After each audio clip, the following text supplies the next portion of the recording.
pulse width modulation circuit can be a useful technique in order to regulate the speed of a DC motor or to control the amount of electrical energy that is being delivered to a load. That might seem like a complicated task to get done, but thankfully it's not as complicated as it seems. Hey guys, this is Samad here from DIY King. Well, in this video, I'm going to show you how a pulse width modulation circuit can be a useful thing in order to control the speed of a DC motor. Moreover, we are going to discuss and remove the flaw that is related to the nature of a pulse width modulation circuit that prevents us to use it with the LED light panels. So in this video, I'm also going to show you how we can build ourselves a reliable pulse width modulation circuit such as the ones that are available online, and that is definitely going to cost us under $2. So have a look at how useful this pulse width modulation circuit is.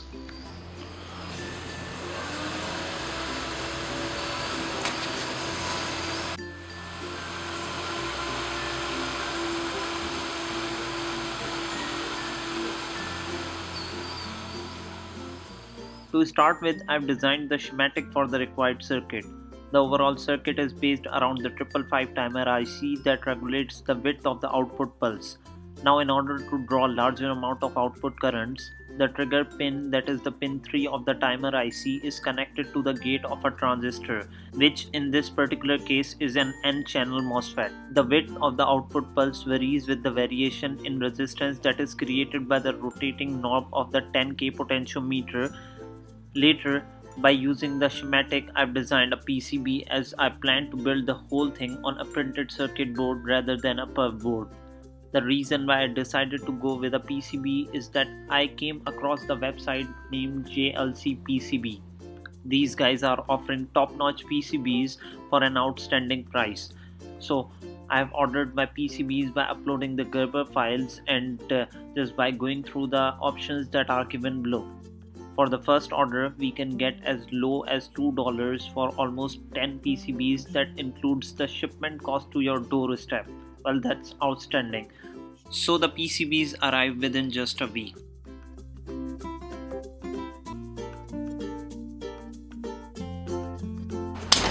The quality of these PCBs is definitely outstanding. As you can see over here, the pattern for this circuit is laid out so perfectly that it can't be done by using any other method.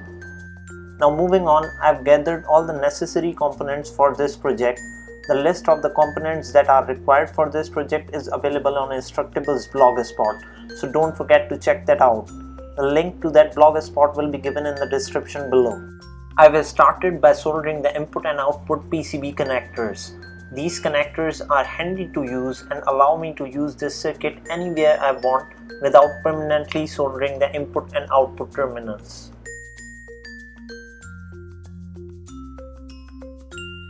Now the complementary components for the timer IC are soldered, which includes 1N4007 diodes, some 1K resistors and a bunch of capacitors.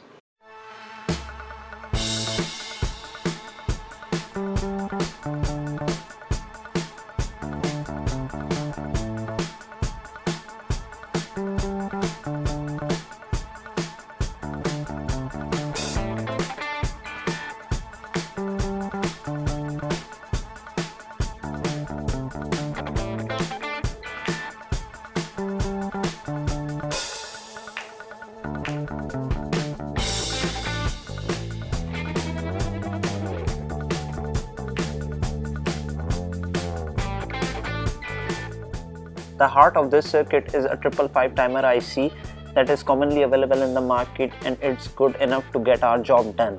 The task here is to frequently switch on and off the output and to modulate the width of the output pulse as to vary the output power as well.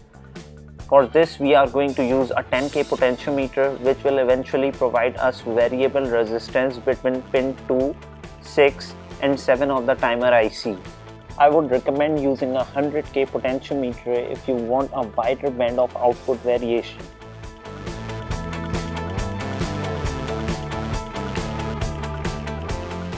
In the meanwhile, I've got a nice knob to mount it over the pot, which will make it easier to rotate among the desired point. Since the output current of the 555 timer IC is not sufficient enough for our purposes, so we are going to use an N-channel MOSFET, particularly an IRF 540N, and we are also going to use a heat sink that can dissipate the excess amount of power. This MOSFET can handle up to 33 amps of current and 100 volts, which is definitely sufficient enough for most of our applications. In order to indicate the output pulses, we are going to connect an LED along with a 390 ohm resistor at the output. Now we are going to address the issue that is related to the nature of the pulse width modulation technique. The problem here is that when we use this circuit with an LED, there occurs some rapid fluctuations in the light, which is not desirable. In order to minimize this problem, we are going to use two 2200 microfarad capacitors that are connected in parallel at the output stage, which will act as a reservoir, eventually smoothing out the output.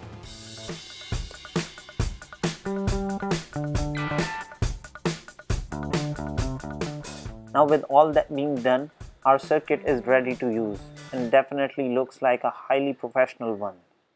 So just check this thing out.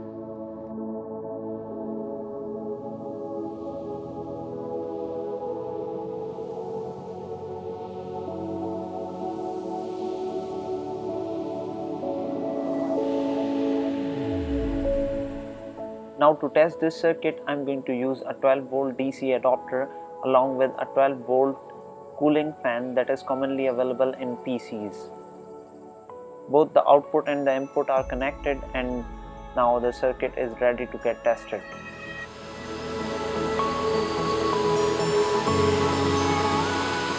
Moreover, I have used this circuit with an LED light panel and there is no noticeable flickering, as you can see over here. So guys, I hope you like this video and perhaps you might like some of my others as well. So don't forget to check out these videos, and for more upcoming projects that I'm going to do with this pulse width modulation circuit, don't forget to subscribe to my YouTube channel by clicking on the link just given over here. Thank you very much for watching this video, and I'll be seeing you soon in the next one.